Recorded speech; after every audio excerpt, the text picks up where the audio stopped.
Hello dear friends, welcome back to Hope English Academy and welcome to the third lesson of beginner class.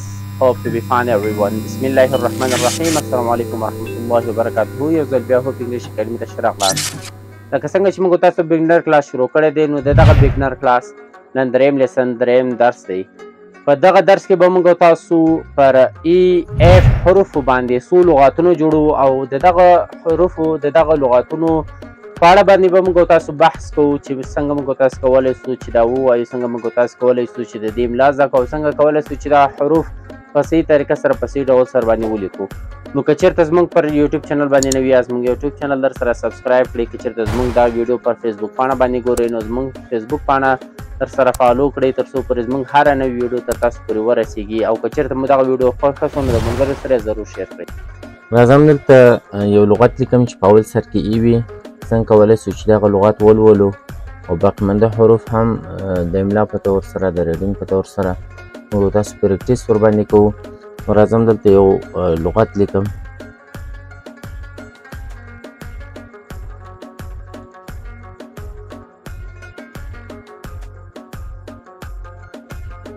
دغه لغت چې ما ولیکلو زه څنګه کولی شم اوس چې دا ولولم او یا املا باندې ولیکم.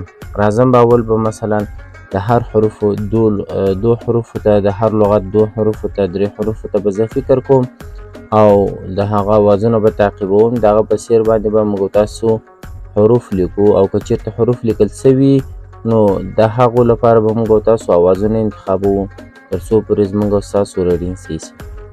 نو ګوره دلته ای دی. ای چې په اول سر کې د لغت راسي همیشه خپل اواز ورکوي. ای دلته ما په پښتو کې ولیکله. له دې بعده راځم مثلا یو بل حرف راخلم. موږ تاسې په ترکیبي حروفو کې ویلي وو چې ډي نه بعد یو کله راسي نو بیا دغه ډي چې دی ځینو ځایونو کې د جا اواز ورکوي. صحیح شو.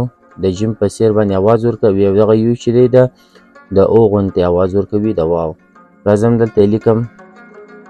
په همداسې ترتیب سره راځم سی په مابینځ کې چې د لغتونو راسي نو بیا د کا اواز ورکوي په هغه صورت کې چې ای آی او وای په مخ کې نه وي.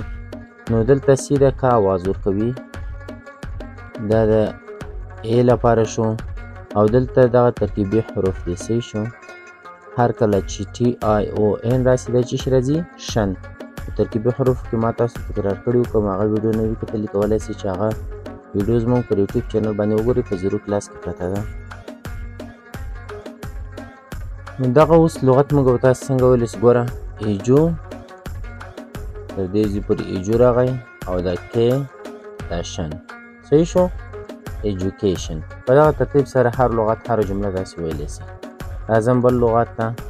بل لغت زه ډېر اسانه لغت لیکم چې مثلا دلته یو لغت لیکم چې په اول سر کې ای راسي. صحیح شو. دغه لغت به زه اوس څنګه وایم. ګوره دلته هماغسې ای د ای اواز ورکوي او موږ تاسې ویلي وو چې این د چی شي اواز ورکوي د نه اواز ورکوي. صحیح سو. او جی د چی شي اواز ورکوي اکثر ځایونو کې د ګ اواز ورکوي. د ایل آی چې راسي همیشه ځای کې د آی چې دی ایل ته د زیر دغه ورکوي اواز ورکوي او ایل چې دی خپله د ل اواز لري. صحیح شو. او اس اچ چې دی دا د شین اواز ورکوي. نو دا څنګه ویل کېږي؟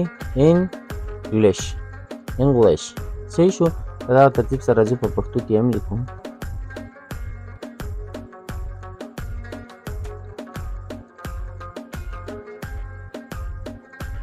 دلته ما په پښتو کې هم درته ولیکله تر څو پورې ستاسو سر ورباندې خلاص شي. ګوره دا ای چې دی الف ته زیر چې ورکړي دا داسې یو اواز لري. صحیح دی. په هر ځای کې قسم اوازونه لري. راځي یو بل دریم لغت ته چې په هغه کې هم ای کارول شوي وي.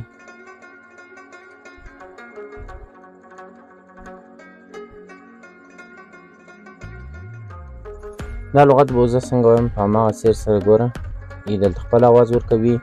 هر کله ما تاسو ته ویلي چې ډبل حروف راسي د دې دپاره شد کارول کېږي، سخت ویل کېږي. صحیح شو. یا چې سخت وویل سي ډبل حروف موږ تاسو ورته کاروو. او دغه ای چې دی دلته د ای اواز ورکوي. د سی نه بعد ټي دی نو دغه سی هم دلته خپل د که اواز ورکوي. ټي هم خپل د ټي اواز ورکوي. راځم دلته په پښتو کې لیکم.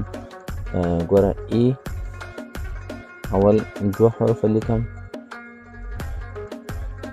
دا ای شوه، دا د ډبل اف مطلب ورکړ، بیا اف. دلته اوس ای دی، د ای دپاره موږ تاسو ویلي وو چې یې کاروو، او د سی دپاره هم کاف کاروو، او د ټې دپاره هم موږ تاسې خپله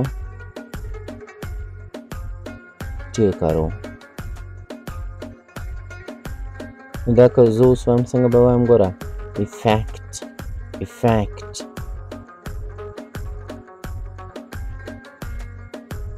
دغه لغت چې ما ولیکلو زه به اوس دا څنګه وایم.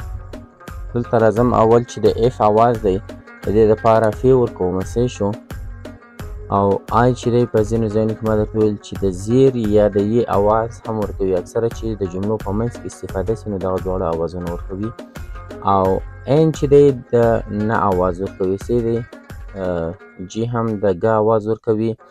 او اکثرو ځایونو کې چې دغه ای نه بعد اخري لفظ وي نو دغه ای بیا د چی اواز ورکوي، د زبر اواز ورکوي. په اکثرو ځایونو کې دغه رقم دی. اوس راځم دلته دا په پښتو کې لیکم چې څنګه لیکلی سو. ګوره فین درې لغتونه سره یوځای کوم.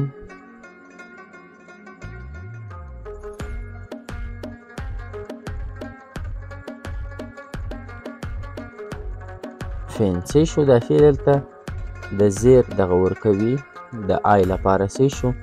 دا زیر چې دی موږ تاسو زیر لرو، زبر لرو، پیش لرو، نو د آی دلته موږ تاسو ته د چی شي اواز راکوي، د زیر اواز راکوي. کولی شي چې مثلا یې هم ولیکي، مشکل نشته. څه شو. خو دا اف چې دی دا د فی لپاره موږ تاسې کاروو، او این چې دی د نون دپاره یې کاروو. همداسې راځم څلورم حرف ته چې جی دی، جی دلته د ګ اواز ورکوي، موږ تاسو پښتو کې ګاف لیکو. او ګوره ګر، نو دا ای چې دی د زبر اواز ورکوي، آر چې دی د ری اواز ورکوي. څه شو. دلته زه چې لیکم فینګر فینګر. اوس دا څنګه ویل کېږي، فین څه شو، درې حروف یې سره یوځای کړئ، درې بیا سره یوځای کړئ، فینګر.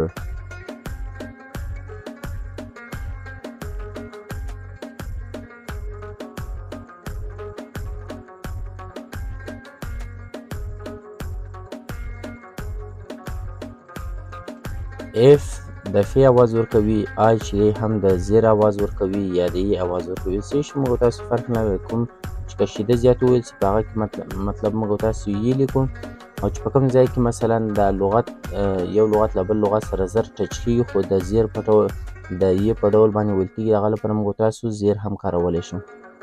نو دغه ټي چې دی د ټ اواز ورکوي چې موږ تاسو ورته هم ټې کاروو. او این چې دی د نه اواز ورکوي، دغه ای چې دی دلته بیا یې اواز ورکوي.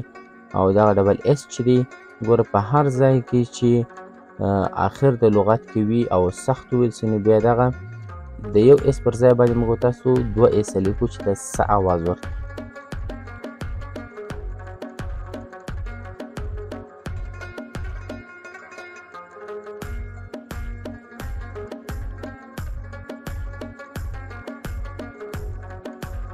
دغه لغت اوس موږ تاسو څنګه کولی شو چې ولولو. د ریډینګ لپاره پریکټیس به وکړو. ګوره اف د فی اواز، آر د ری اواز، او او د ا اواز دلته ورکوي، او جی د ګ اواز.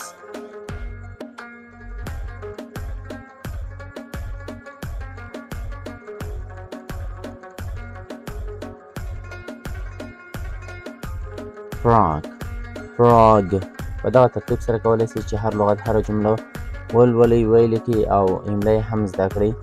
نو راځم دلته درې نور حروف په انګلیش باندې در کوم چې تاسې په کمنټ کې یا خپل له ځانه سره په پښتو کې ولیکئ دا حروف او په پښتو کې درته لیکم، تاسې به بېرته په انګلیش کې ولیکئ چې څنګه لیکلی سئ. تمرین به مو سي، پریکټیس به ستاسو لپاره سي.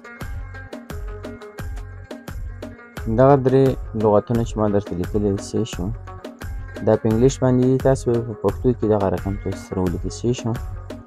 یعنی دغه حروف چې کوم اوازونه ورکوي تاسو به هغه اوازونه تبدیل کړئ په پښتو حروفو باندې او دغه به کمنټ کې ولیکئ یا به له خپل ځانه سره ولیکئ، نوټ به در سره ونیسئ تر څو پورې ستاسو دغه مشکل حل سي، د ریډینګ سپیلینګ او د رایټینګ صحیح شو. او دغه چې په پښتو باندې لیکلي دي دا به بیرته تاسو په انګلیش باندې ولیکئ. یو دانه به زه درته مثلا فرست صحیح شو، دا به بیرته تاسو په انګلیش باندې ولیکئ چې څنګه په انګلیسي باندې لیکل کیږي. دغه درې نور انګلیسي حروف دي، انګلیسي لغتونه دي، تاسو به بیرته په پښتو کې ولیکئ او دغه په پښتو کې لیکل سوي دي خو انګلیسي حروف دي، انګلیسي لغتونه دي، تاسو به بیرته په انګلیش کې ولیکئ صحیح شو. د املا لپاره بهترین پریکټیس همدغه دی. که چېرته غواړئ چې همدا رقم ویډیوګانې همیشه وګورئ نو زموږ یوټیوب چینل در سره سبسکرایب کړئ، زموږ فیسبوک پاڼه هم در سره فالو کړئ تر څو پورې هره زموږ ویډیو تر تاسو پورې ورسیږي. او که مو ویډیو خوښ شو نو د ملګرو سره ضرور شیر کړئ. ښه وخت، ښې شېبې، الله حافظ.